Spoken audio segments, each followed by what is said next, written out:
Hey everybody, it's me, True Power's Mine. This is a special report. I have Senior Chief Don Shipley on the line today with us. He's going to share some awesome Navy SEALs exposures and some other funny anecdotes. But before I get into all that, I just want to say we got some great things coming out next week on the Other Morning Show. Please watch tonight's show. Some things have happened today that are in motion. It's set in stone, and we're going to be golden. Just want to give an intro to Don Shipley, Senior Chief. He's retired U.S. Navy service personnel. Did a multitude of network TV shows exposing these phonies and doing a real service, because at the end of the day, boys and girls, you got to realize men have died to have that honor, to have that show. So to have the privilege to say that they're Navy SEALs, to have the privilege to say that they're Special Forces, to have the privilege to say they're pararescue. This is a cut above. All right. So without further ado, sir, the line's all yours. What, you want a funny story? Yes, sir.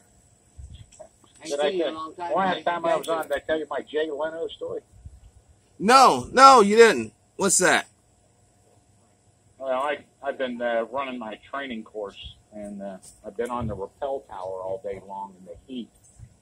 And we came back from putting all those guys off the rappel tower, and Diane comes running out of the house. She goes, "Jay Leno's on the phone. Jay Leno's on the phone." I get on the phone. He's just the nicest guy I ever wanted to talk to, and this happened a couple of years ago. And Jay's mechanic contacted me. You know, Jay's a big car nut. And Jay's mechanic called me and said, "Jay's palling around with these two guys that are claiming to be SEALs, and I'm not buying it."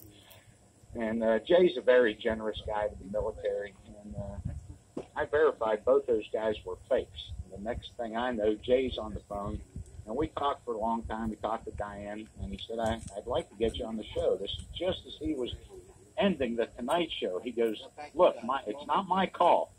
And this stolen valor stuff is pretty dark stuff. We're a comedy show. So my producer's going to call you in a couple of days and think up your best stories." Well, his producer called me about 20 minutes later, and I couldn't think up anything, so I didn't make the cut with Jay. But, oh, well. Oh, well. I at least verified the phonies for him anyhow. And that's the whole thing, Don.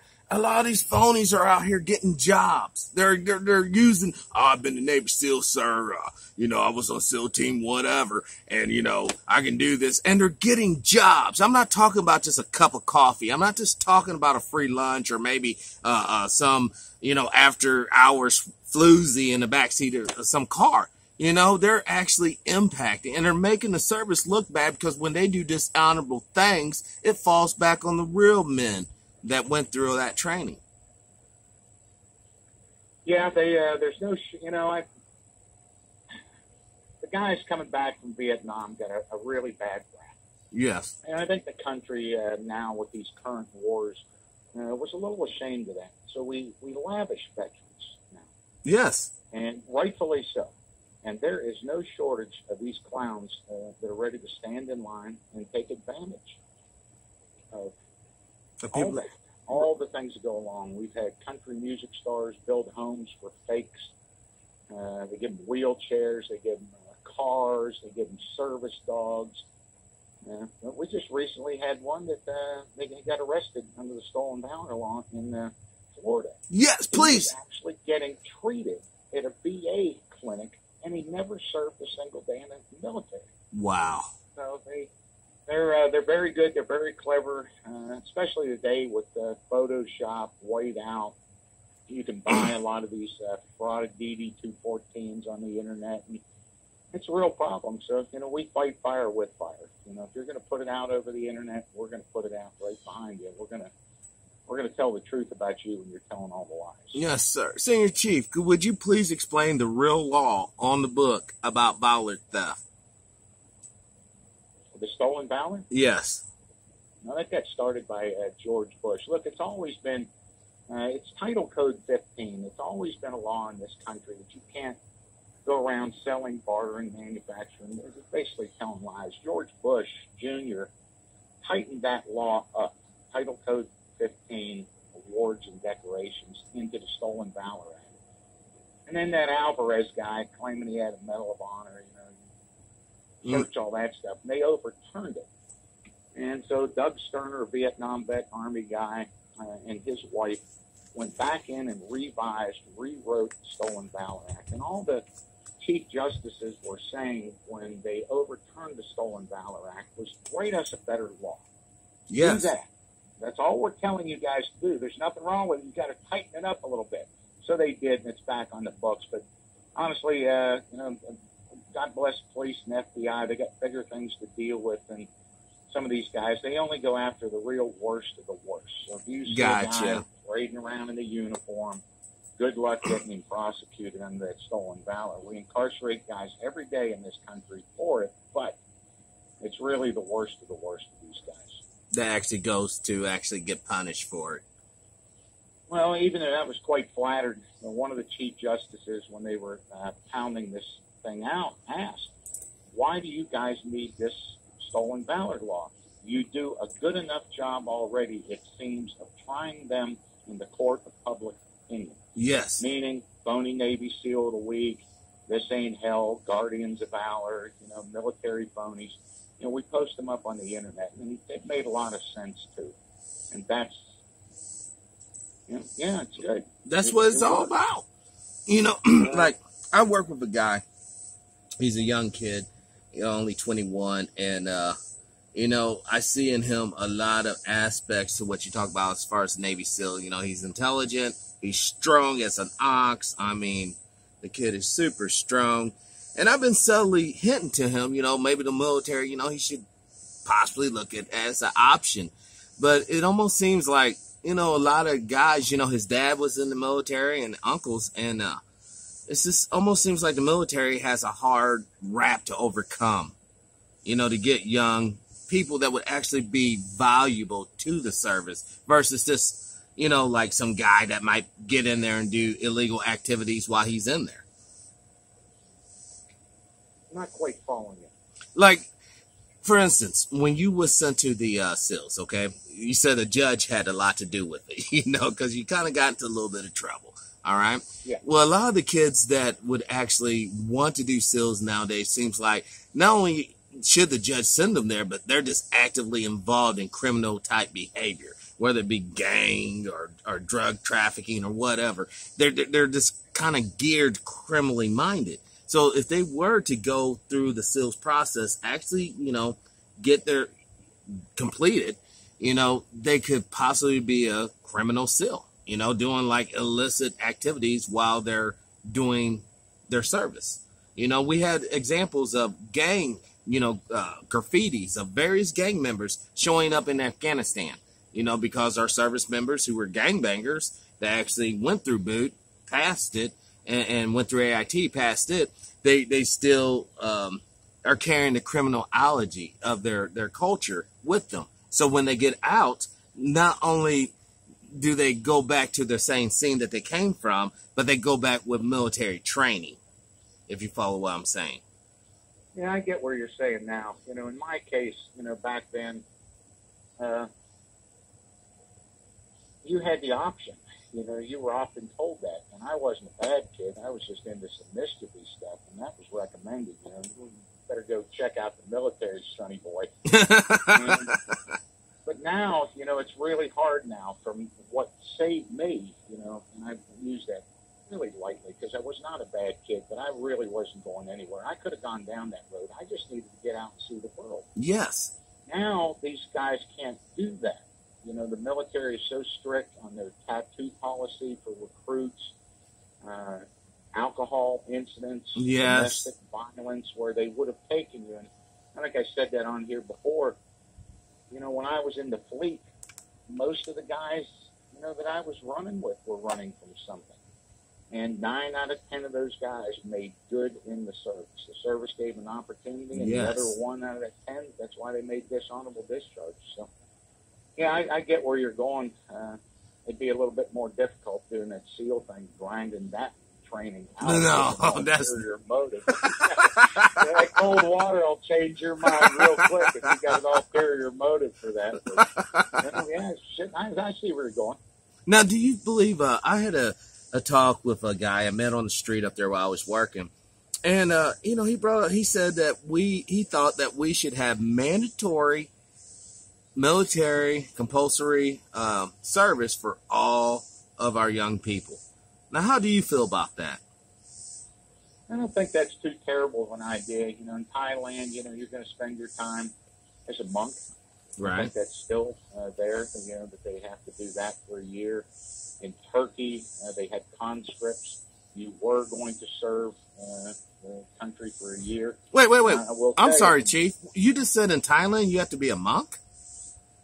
I think that was the requirement back then. Every boy of that would go into the whatever that was called. They would do that. I never heard of that. I might be getting that all wrong, but there was something there. Maybe it was a certain group, and I remember that. They had to do that for a year. Wow. So that was part of their rite, a culture passage from boy to man in that year? I don't recall what that was. I may be getting that all wrong, but there was something of spending a year as a monk. Now, these guys are not priests. They go around in the orange robes and stuff. I lived in a monastery in Thailand for, I think, 2 weeks over there as SEALs. We stayed in a monastery, a bunch of SEALs. And the Thai SEALs with us, you know. Those are such good guys. That tragedy that happened to those Thai SEALs, they were lucky. They were lucky those Thai SEALs were there, and it's too bad that one of them died. But I worked a lot with those guys, and they are incredible.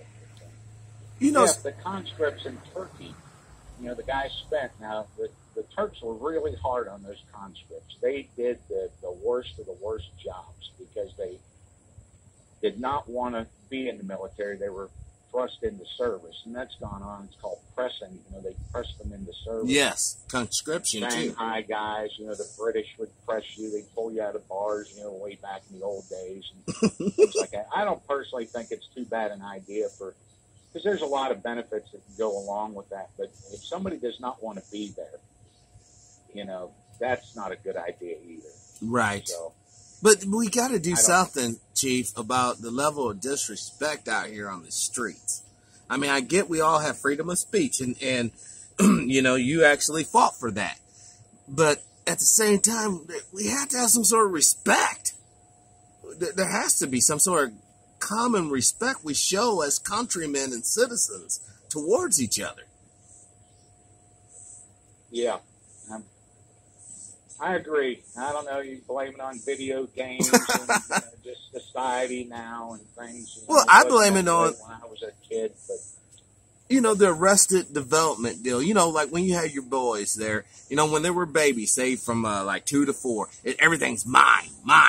Everything's mine. They're little selfish creatures. Well, a lot of people never grow out of that, and sometimes you need a swift kick in the ass to get out of that mindset and get where you need to be. Have any trouble with me agreeing with you on that one? I don't know. I think the military is a great thing for everybody. The military is very simple, and there's different branches and different things you can do. But you know, in the United States military, whether it's Coast Guard, the Air Force, the Army, it is so much personality based. When you go, for example, into the Navy, and that recruiter asks you what you'd like to do, and if you're one of those guys that likes computers, or you like engines, or you like, you know, aircraft and things like that, they put you into that position, and you, surprisingly, are in it with other guys that are just like you. There you go. So we have some geeks in the Navy, you know, that do these little geeky jobs with the broken glasses and the tape on them and things, and they're with other guys that are like them. And they get along. And then you have other guys that are doing different jobs, and they're all related. So you make big buddies real quick. You get the networking thing going on. You stay friends, and you get the VA benefits and the down payment of $1 for your house. I mean, it's really the GI Bill and everything else that you get. You know, it's really worth spending 4 years. And if you can take some simple orders, yes. And I hate to tell you, folks. On time is the big one. You know, get up, do your job. Don't fall asleep on watch and things like that. If you can do that, it says something about you after 4 years of service. recommend it to about anybody. And you know what? And that's a good recommendation, because I hate to tell these kids out here, young folks, if you go out here thinking you ain't going to have to talk to or listen to someone's orders, you're sadly mistaken. Out here in the real world, when mom and dad's not covering your cell phone and all that, you have to be able to follow attention and pay attention to detail. You have to be able to do these. These are very simple things. And if you can't do that, you're going to find yourself in for one hard life. One hard and, dare I say, miserable life. You know, and not saying that the military is your only option. You have a whole host of options. But for a lot of, I recommend poor, impoverished children, middle class, even upper class. I don't care. The military is a great opportunity to do something that's bigger than yourself. That's bigger than just you. Now, a lot of people are going to read, oh, you're fighting corporate wars, blah, blah, blah, blah, blah, all day long. But you know what?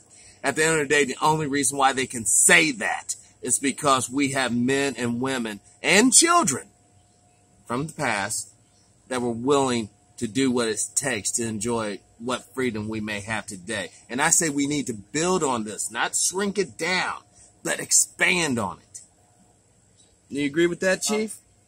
I completely agree that spending 4 years doing something to find yourself, it's where a lot of guys that are getting in trouble today, and the young girls and all that, are getting in trouble today, trying to find themselves. In the military, you're going to find yourself. You know, you're in with a good group of people, you're getting a paycheck, 3 meals, and yes.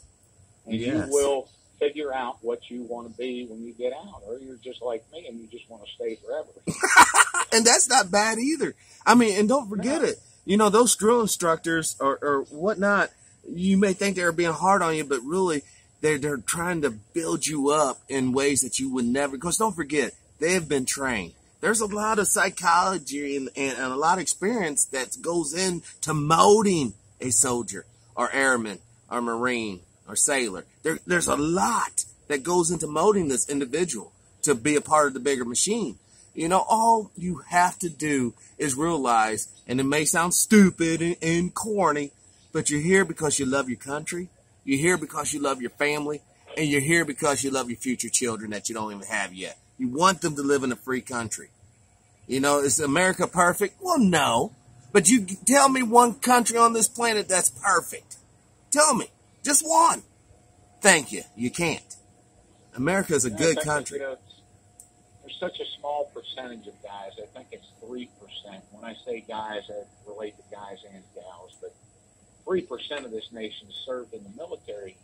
And when you have that vast number that have not, there's always a good excuse they have for not. Oh, you don't want to do that. Oh, you don't want to serve in the military. You get killed and things like that. I think that today, for every gunslinger in the military, there are 30 support people behind them. Wow. So you go in the Air Force and you can cook chow, you can issue gear, you can work computers, you can do all kinds of stuff. You don't have to be on the front lines. Yes. There's jobs. Yes. For everyone out there besides being a grunt or a SEAL and things like that. But it's important, though, because the chief's talking about logistics. Without the logistics, that soldier in the field will not have the bullet to go in the magazine, to go into the rifle, to do what they got to do. All right? So it's very important. Very important. Super important. I mean, we shouldn't just glorify just our warriors who bled. Seriously. I mean, there kind of is a difference. We have a VFW for a reason.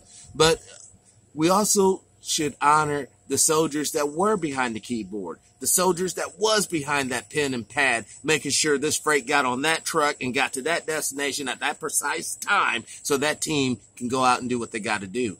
You got to understand, this is just not Senior Chief. This is just not, Ensign O'Malley. This is just not Airman Smith. This is everybody working in concert, and that's the beauty of our military. You got to understand they work in concert to ensure our collective, what, kids? Freedom. Our collective freedom. And that is why it's so important for us to have some civic duty. What we're talking about tonight is our civic duty. Please don't be that generation without honor. Those of you, just 3%, like the chief said, just 3% of you, step up to the plate. Help meet our recruit guidelines. All right? Help us meet our guidelines. Help this country remain strong. That's all I'm asking you guys tonight. You know, don't take my word for it. Don't take Chief's word for it. Go down to the recruiter station in your town and talk to one of them. Or wait till school starts here in a couple of weeks and talk to one of them. You might be an ROT candidate. You might end up with bars on your lapel. You know, there's so many. And the only reason why I'm harping on this, because I had to talk with a recruiter, actually, in St. Louis, there by the ballpark. And I told him that I had Senior Chief come on the show, and he knew about you, sir, and he was excited. And I told him that I am going to push and help this nation with my little voice, with my little audience, and hopefully you can tell others, to get the message out. We need quality candidates, all right? And what I mean by quality candidates, dopers, don't even bother, all right? You're gone, all right? If you're dumb as a box of rocks, don't even bother. But if you're that normal kid from high school, you know, your mom and dad, they got a career, you know, you kind of don't really know if you want to go to college. You don't really know if you just want to stay at home, take a year off. I'm saying don't take that year off. Invest in your future. Son, daughter, go and check out a recruiter and just ask about what are your options and take a couple of aptitude tests. They're only like 45 minutes to an hour long. Really simple stuff. And see where you place at. And if you place high enough, go for it, dude. And live the life you have coming. Don't just be a person hating your job. You know, oh man, I should have done something with my youth. Because kids, when you're old and your muscles starts aching after you work and you start having pains in that where you normally didn't, it's over. You just got to accept a lot in your life and carry on. But while you're young there, man, you can write your whole future. And guess what? The military can help you cash the check, baby. That's what I'm saying. I get a lot of, I don't push guys or give out a lot of advice, but one thing that the guys do contact me about a lot is going in the military. Should I go in the military? They email me all the time. Should I be an officer? Should I be enlisted? My parents want me to go to college. I want to go in. And the only advice I have for those guys is it's like me.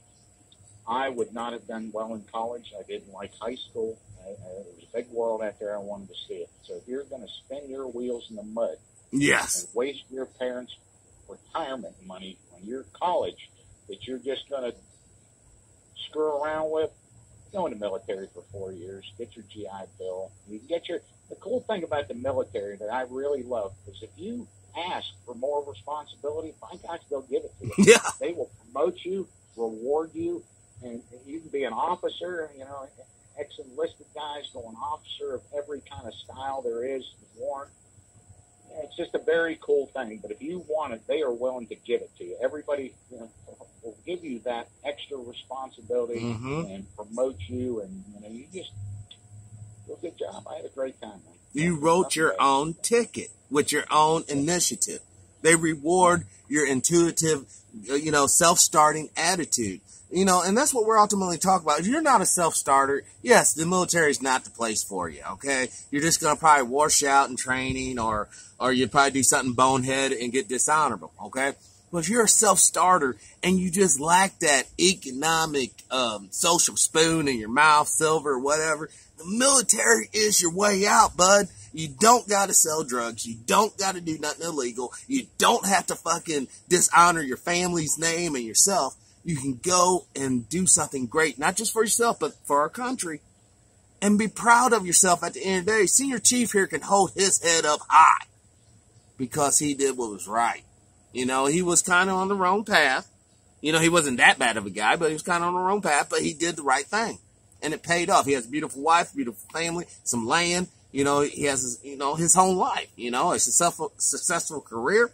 You know, and is that atypical in the military experience? And I say no.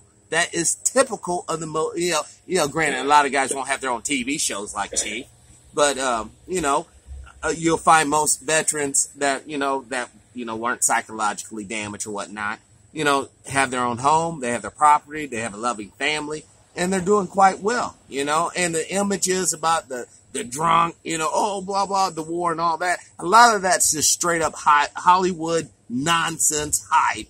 Made by liberal scumbags. I don't mean to be political. I didn't want to go political on this show, but damn it, it's the truth. By cowards that would never even go to the MEP station and raise their hand and swear oath to defend the Constitution to begin with. But they'll write up all the sissified damn garbage, put a couple glitter around it, and package it, and you'll eat it up as if it's the holy gospel. And it ain't.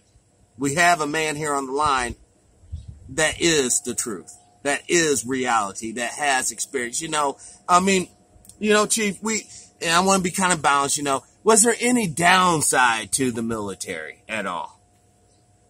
I'll disagree with you slightly, and then I'll answer that. About the Selfstarter. When I went in, I was a total knucklehead 17-year-old. I'm your typical 17-year-old knucklehead. When I sat down with that recruiter, I asked him, what's the shortest time I can spend in the Navy? And he said, 3 years. And I said, okay, I'll do that. Because I didn't know. But I guess I had that starter in me. I was on that farm. I had to work very hard. Yes, sir. And a lot of responsibilities, taking care of the cattle and stuff. But as far as, you know, a lot of discipline or something, you'll get that there. You'll be, because now you're in there. And you ain't going anywhere. So I think a lot of guys can pull that out if they are just confused and they need to find their bearings. Yes. You can go in there being not a self-starter, and you're going to have to, by virtue of being in there, you know, do that. So it's a learned thing. We learn the older we get. Yes. And what was the other thing you asked me? About, was there any negative experience you had being in the military? I mean, I just don't want to seem like we're just totally glorifying it and not like mixing it up and saying, you know, maybe spending time away from the family or things like that. Oh no, I had a lot of negative experiences in the military. I mean, who doesn't with any job that they do or any relationship they're in? But I can't think of one that would stop me from 24 years. I mean, you walk around the Navy and you want to kick a trash can over, you know, every other day, you know, from something. You know, there's personality conflicts and things that you really don't want to do, and you know, but you just do it. And overall, you know, it's an A+. My stuff was an A+. But I got in a lot of trouble in the Navy for fighting. I went to captain's mast, for non-judicial punishment for barroom brawling. I was a big barroom brawler, man. And, now, was you fighting other service members, or were you fighting other country citizens, or a mix of the two? Now, you know what? You can spend your whole life in Japan or France and never see a single bar fight. But you get around Americans, British, Australians, New Zealanders, and we are just a warring people. And if there's no one else to fight, we're going to fight each other. So you get a couple of bottles of loudmouth and a shot of Bruce Lee, and you're looking for somebody to start throwing blows with. But I was always so forgiving. The Navy was such a forgiving place because everyone in it had done the same stuff you did. That's the very cool thing, you know, especially SEAL team. Every admiral we've had in SEAL team has been lost on a patrol. He gooned up the navigation, had everybody mad at him. You know, all our master chiefs and stuff that have done, they've done the same dumb stuff you had as a younger guy. And, you know, slapped around perhaps a little bit, but that didn't stop him from having a great career. It's a very forgiving thing, especially SEAL team. You know, you're dealing with guns, demolition, the diving gear, the parachuting, all the ropes and rappelling, everything in SEAL team fights. And one bad day, you know, God hope it happens to you and not you doing it to someone else. You can have a really bad day there real quick dealing with that stuff. And guys make mistakes. Really smart guys make some really dumb mistakes around some of that stuff. It catches up to them, but no. Oh, we're only human. You know, I mean, but when you went and enlisted into the Navy, right? You didn't go straight into the SEAL program. Didn't you have to be a sailor for so many years before you could even be considered into the SEAL program? They offered me that in boot camp. The third day you're there, the guys come in, big burly guys, and they start talking about the SEAL thing. I was a 17-year-old knucklehead. I didn't want anything to do with it. All I wanted was out of the country. I wanted to see the world. That's why I joined the Navy. And when they gave me, at the end of boot camp, your dream sheet, they call it, where you write wherever you want to go in the world, and the Navy will absolutely try to make that happen for you. A good sailor's a happy sailor, you know, and all that stuff. Yes, sir. I got Japan, and I sailed 7 seas, man. I was getting all tattooed up and drunk in Hong Kong when I was 17. Wow. The funniest part, I did that for almost 3 years. I was over there for 30 months or something, and I came back after all that running amok. And I was in Hawaii in the airport flying home, and I ordered a beer at the bar, and the guy said, "Let me see your ID." I went, "What?" ID. I had been ID'd, you know. They didn't give me nothing. And he wouldn't give me a beer. And I married Diane, and I couldn't get in the bars. I was under 21. They'd have to sneak me in. You know, she was 21. I couldn't even get in the bars with all my friends, all my shipmates. I was just a young guy, and I'd recommend it. I really enjoy saying that I joined the Navy when I was 17. That is crazy. You wasn't even 18. And the funny thing about it, I saw pictures of you, like when you were younger, you were like post up there by a tree. I guess that's that time when you were cutting up a tree branch hanging there by like a worm on a hook. But you did look baby faced. If you would have grew a beard and talked like, you know, I need a beer there, buddy, they probably wouldn't have carded you. But you was clean shaven. You was too baby faced. Yes, I was. I was an absolute little baby, and they took care of me. They loved it too. You know, and I worked for some really, really great guys. And I remember running Extreme SEAL Experience, and always the youngest guy in the class and the oldest guy in the class we would highlight. And that class would always take care of that young guy. They would just move him around everywhere. He was kind of the belle of the ball. And when you're a young guy and you go in the military like that, people admire that. Right. And they look out for you, and you are something special. Even at the SEAL team, they always had a couple of ceremonies every year, splicing the main brace, Christmas parties, and they would take the oldest SEAL in the team and the youngest SEAL in the team, and they would cut this cake. And so it's kind of cool. Now, what was the highest ranking officer you ever dealt with in the military?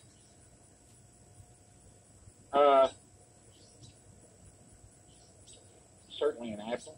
An admiral? Oh, yeah. Now, was he hard as nails or personable at all, or no? No, I dealt with so many of them. Generals. I had a general jump my ass one time, but good. and he turned it right around. He just let me know, I don't ever want to see you guys doing that stuff again on my base. And he went right into just business as usual. He never batted an eye. What the hell did you do wrong? I'll try to keep it as short as possible. We were operating on an Army base in Fort A.P. Hill in Virginia. And the showers that we lived in a remote camp. You know, running water, there was nothing there. We had to take our showers on another nearby camp, and we went down there to do it. And the Army had moved in. They were doing the big exercise, and they put up all this barbed wire and checkpoints, and they wouldn't let us in. That's all we had. You know, we're down there. So we came back and flew through their gates and just tore the place up. Oh, no. Took the showers and left, and I got summons down there the next day. And there was a major involved. The guys got a little rough with some major when they went in there. He caught him on a toilet. And that guy, he was grinning from ear to ear when he saw me coming through that tent. The general wanted to see me. He was so happy. That general was about to light me up and just, throw me out of the military or whatever. And that he was immense. He was an enormous man. That guy had a back on him like that fire, but he was just huge. And he was bent over this map on the table, and when I came in, that major one, he's here. And that general turned around and looked at me and extended his hand, shook my hand, and asked me a little bit about myself. And, he goes, you guys are way above what we're doing here. And my men are not prepared for what happened last night. We assaulted the place and took it over. And he said, do you know where, when you guys go to war, where you send your prisoners that you take them? And I said, no, sir. He goes, you send them to me. He goes, I've been working on this exercise for 3 years. My wife hates me. My dog won't even look at me. I've done nothing but work on this exercise. And I'm going to need you screwing it up. You understand me, sailor? I said, yes, sir. And he goes, okay, let me show you what we got going on. And he just, that major, he could have fell over. He was so like, oh, my God, that's all he's going to get out of this deal. And just a great guy. I've been forgiven a lot. And that's I broke an awesome. admiral's ribs one time. How?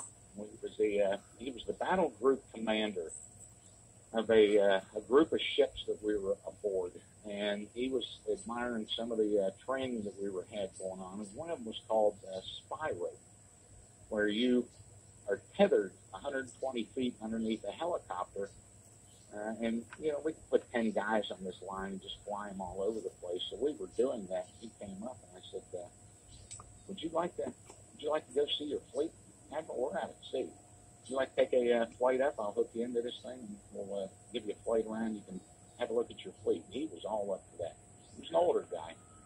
And to make even matters worse, I took the ship's chaplain and put him with him. This is kind of a joke, how bad this is going to be. When he got down, I guess the harness that he was in kind of broke one of his ribs or something. Holy shit. Into that helo, but he never batted an eye. Just a great guy. So I've had a lot of dealings with, admirals. The best guy I ever worked for in the military was a Marine Corps colonel. That was the most matter-of-fact guy. He didn't care what you could contribute, as long as you could contribute to the mission, whether you were a cook or a truck driver. Wow. He didn't care. He would stop and listen to you. And we did a lot of fantastic things in Liberia. We worked for that.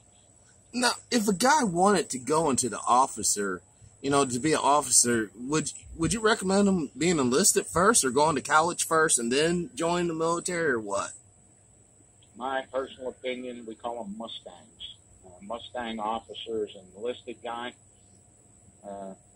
He goes officer. He's seen both sides of the fence. And with the colonel that we worked with, he liked us so much because my platoon commander was a Mustang officer. Mm. He had seen all that. Mm. And he liked that. So there are so many different ways to become an officer. I wouldn't say that's the best way. That Naval Academy or the Army's version, West Point, the Air Force Academy, those are just great things. They build great officers. They mold you for 4 years in those programs. And guys go warrant officer after a while of being enlisted. We lost a number of SEALs to the Army warrant officer helicopter program. Mm. Nobody ever leaves SEAL team. There's nothing better out there. I mean, no matter how bad it gets, you won't leave that. But the Army offered a warrant officer helicopter program, and a number of SEALs applied to that, became warrant officer helicopter pilots, flying Apaches and all that. But did they have to service change to Army, or were they still considered Navy? No, they went to the Army. We had a couple of guys become Army chaplains, the Army SEALs that would go Army chaplain. The Army offered a great program for guys to become officers and serve as chaplains. And a couple of Army guys, sailors do that. Wow. So, you can move around and do what you want. All you got to do is ask. That's all you got to do in the military is ask. And they're either going to laugh you, the captain's either going to laugh you out of his office, tell you never come back, or they're going to say, sit down, let's do some paperwork. And get you going. I would not have made a good officer. I'd have been in handcuffs the day I got promoted. Enlisted guys, I'm a rough guy. I like doing my enlisted things, and the officers are the same way. They're good officers. They don't desire to be an enlisted guy for a single minute. No. So it all works out. It's again, it goes back to what job you choose to do. If you're interested in sonar or aviation, mechanic stuff, that's what you do, and you find out from there where you want to go. And every ship's got a chief engineer on it. One day you're working in the boiler room on some ship, and In a few years, you're the chief engineer. You're an officer now. Wow. Captain. You do everything. Now, isn't it true, though, for Navy SEAL officers, they have to go through the same rigorous training as the enlistment men? Yes, absolutely. So how does that work? How does the drill instructor interact with someone who would be hired? You know what I mean? How are you going to ball out somebody who's your, commander? Could potentially be your commanding officer one day. I don't know. They don't play that with those guys. If you're an officer and you've screwed up, it doesn't matter if it's an E5 that's your instructor out there, you're going to know it real quick. And that's where it becomes the instructor-student status. You are in student status, and rank really doesn't play into that a whole lot. Now, certainly there's a yes, sir behind that. Was the dumbest thing I've ever seen, sir. Yeah, I mean, you're going to always put the sir on it, but when you're in a training environment like that, rank doesn't really play so much into it as you think. The instructors out there have a job to do, they have a curriculum, and they're going to get it, and you're either going to conform to it or going to show your report. And the young officers are, consciously aware of their role in this dynamic relationship. The officers have it. They have a higher grade. Enlisted guy can get 70 on a test in Buds. Academics are very hard. The officers had to get 80. I think it was harder on the officers in Buds because they would make it harder on us. If they wanted to get to an officer, they would throw him up in the top of a boat with a pillow, and we'd have to carry him all around the amphib base. No way. They would try. Oh yeah, they would try to get us to go after that officer. And it worked. I mean, it's really hard sometimes dealing with that. So it was designed that way. When you're just on your last leg and you're going down, they're trying to create friction. They're trying to. We were deliberately lied to all the time in Buds. Right to our face, deliberately lied to, just to see how you'd react to it. Could you give us an example of the lie? Like an example of a lie they would tell you? Oh, they'd jump one of the instructors and say, I just heard Shipley, I just overheard Shipley saying right in front of me that I don't know where this thing is being played at, so you can imagine the choice words. Oh, you can say whatever. You can say fuck, damn, shit. It don't matter. You can say whatever you. Yeah. However. Oh yeah, like that. And what they were wanting you to do is to go, no, I never said that. He's making it, to do it, or they would mess up your gear right in front of you, and then they tell on you to another instructor. Look at this guy. No way. Oh yeah. Just to see, and the other instructor knew too. I mean, that's what they do. Just to see your reaction when you're on your last leg, when you're down. Are you going to blow up? Are you going to cry about it? Are you going to go whining, that I've been cheated, I've been wrong? No. Every time you think you weren't being watched in Buds is when you were being watched. Wow. So to make it hard on you against the officers, that's what they wanted to see. Are you, when you're just so exhausted, so cold, so miserable, tired, are you going to rebel against this guy in the heat of the moment? Wow. Because they don't want you in the field on a mission doing that stuff. Yes. You gotta keep cool. So everything was a test that they would do to you. And the officers, when you graduate SEAL training in the Navy, the officers don't know any more than you do that went through. All they know is what they were taught in Buds. And a lot of guys think when they get out of Buds training and get to a SEAL team that they're pulling their saber out and leading us into battle. And they're not. There's enlisted guys like myself, the senior enlisted, that train that, teach that officer. And he is certainly in charge of those platoons and, as assistant platoon commander. I'll keep things in perspective. But you have a very heavy voice. And the guys that you're in the platoon with, some of these guys have been in 5, 6, 10 platoons. You might have a Navy Cross, a couple of Purple Hearts. They've been in a lot of gunfights, and you're right out of Buds, and you're not going to listen to that guy? Wow. No, you will. So they're really smart officers in SEAL team. They take advice like that, and then they learn, and they become, commanders and admirals, and they never forget those lessons. So it's almost safe to say, that SEAL training kind of weeds out like the arrogant, you know what I mean? Like the arrogant officer. Oh, I know everything. I've been to, tactician school. I can, assess any battlefield situation. It'll weed out that attitude and get the guy who's thinking like, what's the best way? Hey guy, what are you good at? What are you good at? Okay, we're going to do this and this to complete the objective, right?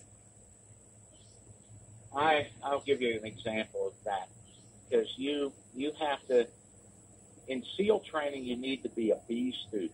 That's it. You don't need to get an A in running and that you suck in the water.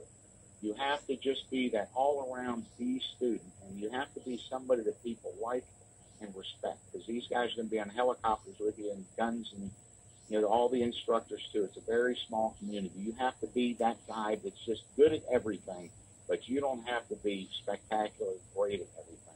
Right.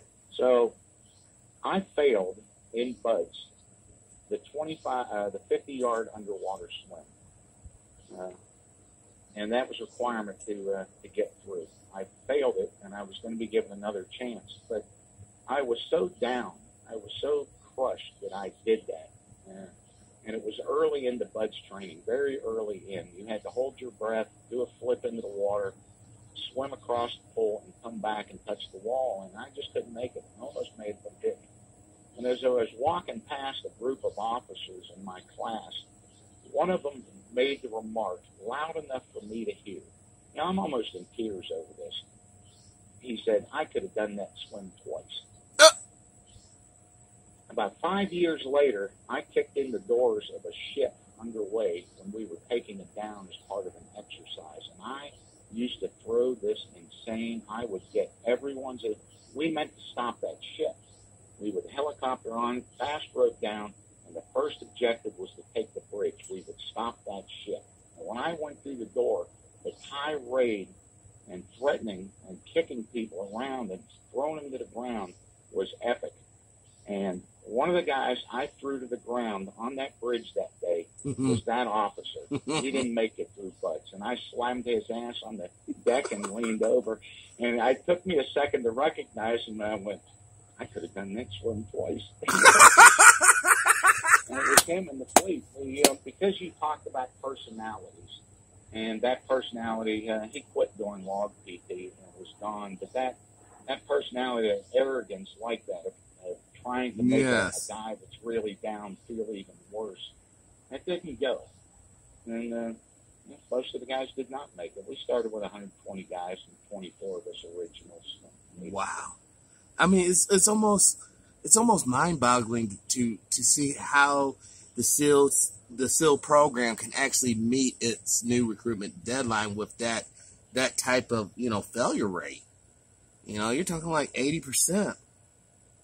Yes. Well, they have tried absolutely everything to get guys through. My class was the first class to wear tennis shoes pre-Hill Week. And we'd run up and down. You had to run past all the teams 3 times a day, going to chow, and everybody be in blue, purple, red, white tennis shoes.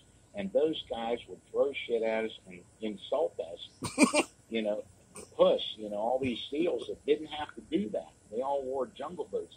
And it was trying to reduce shin splints. A lot of guys, they get stress fractures, and it didn't work. So I'll never forget that. But they have tried running training in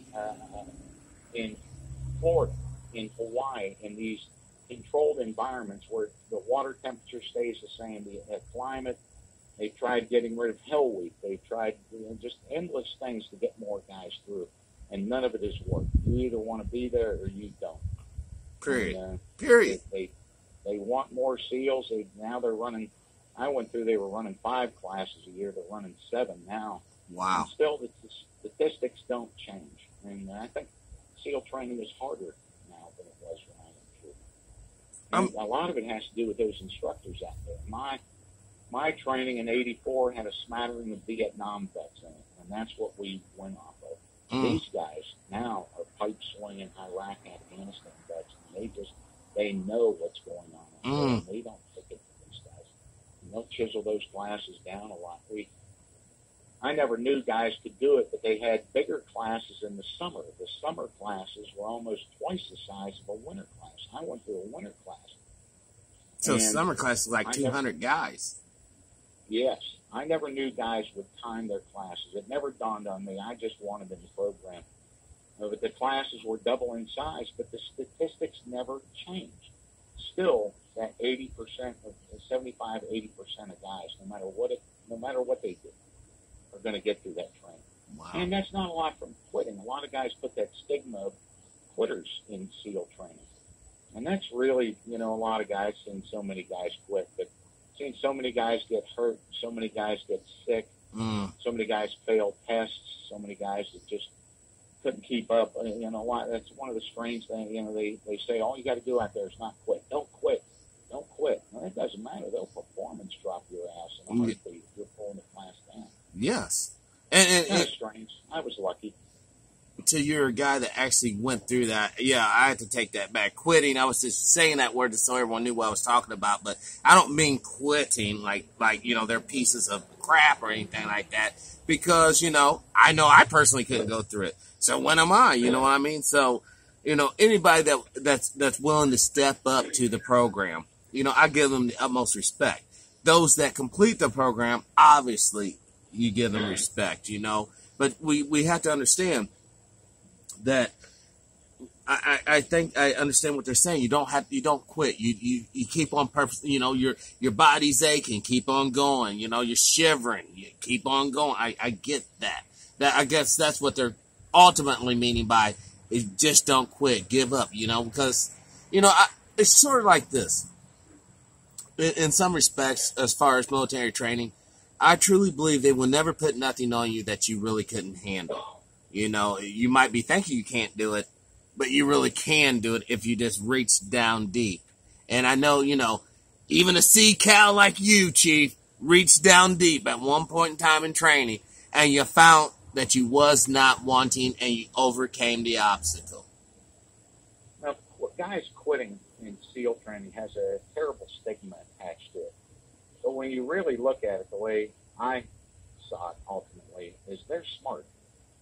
The guys that quit, it's like that Charlie Sheen movie, Platoon, where one of the guys tells the new guys in there, like Charlie Sheen, it's better to be killed in the Nam early than late.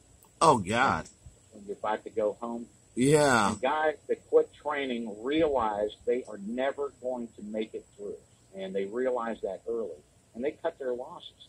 Yeah. And at least they know their limitations. They've learned that. They know that, I'm never going to keep up with this pace. This is not what I thought it was going to be, and they're gone. And people should do that. When you look at people who fail in business and fail in relationships over and over, oftentimes, especially business, they'll borrow their last dime, they'll burn up their last friendship, they'll use on this stupid idea that they will never quit on. And there's always a time that quitting is good. And while we were programmed never to quit in SEAL team, in Buds, we were quickly programmed. There's plenty of times to quit in SEAL team. This is getting too dangerous. The winds are too high. The sea state. We're not carrying the hammer. They're expecting us. There's 1,000 reasons to turn around and fight another day. It's the same in anything, but especially business.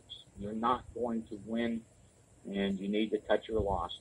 Cutting losses is never a bad thing. Go back, regroup, and try it again. I use that example. There's the town we lived in had a small store. And I don't know how many guys bought that little store and tried to turn it into a sandwich shop. They try to turn it into this, and then they go out of business.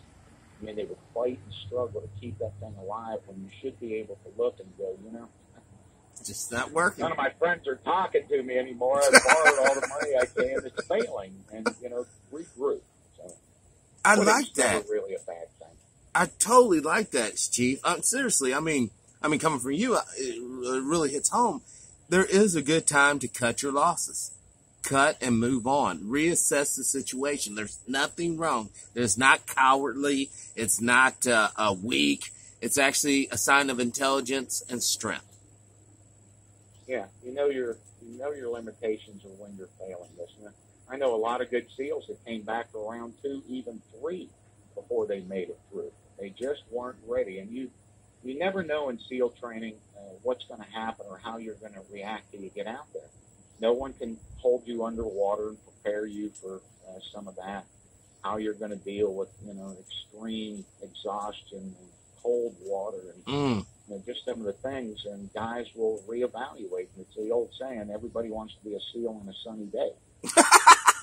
Oh, yeah. And they change their mind real quick when they get out there. And guys realize, oh, my God, I didn't know this is what you guys did out here. How in the hell do you guys get away with doing this stuff to these guys?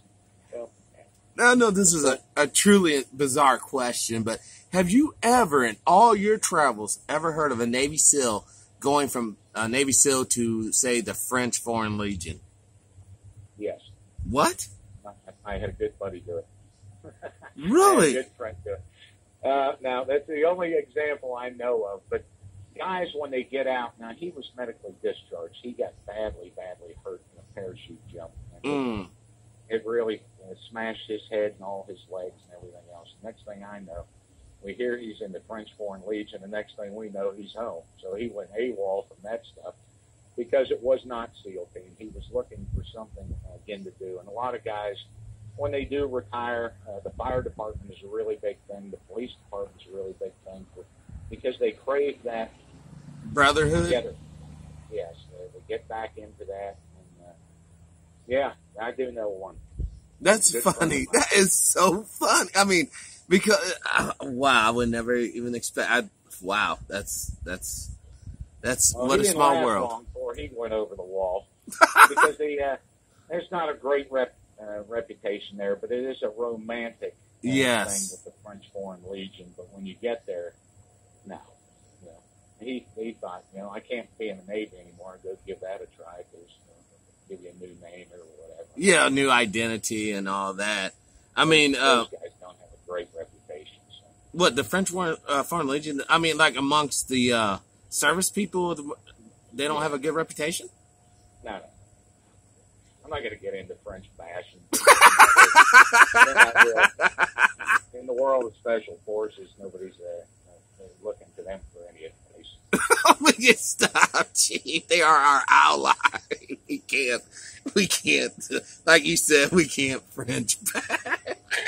No.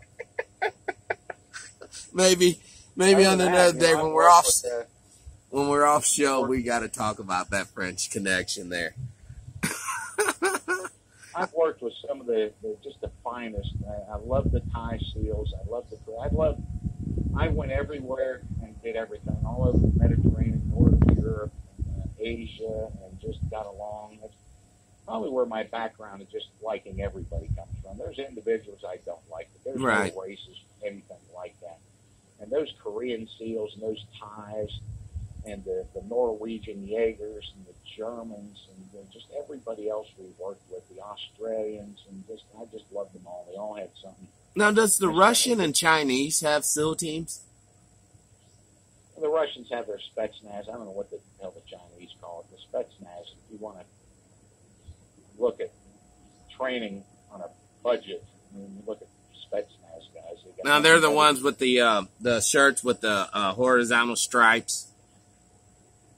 Yeah, there's some good training videos up there of what they do, breaking each other's teeth out of their head because they don't have enough money to spend on training. I mean, it's just brutal stuff.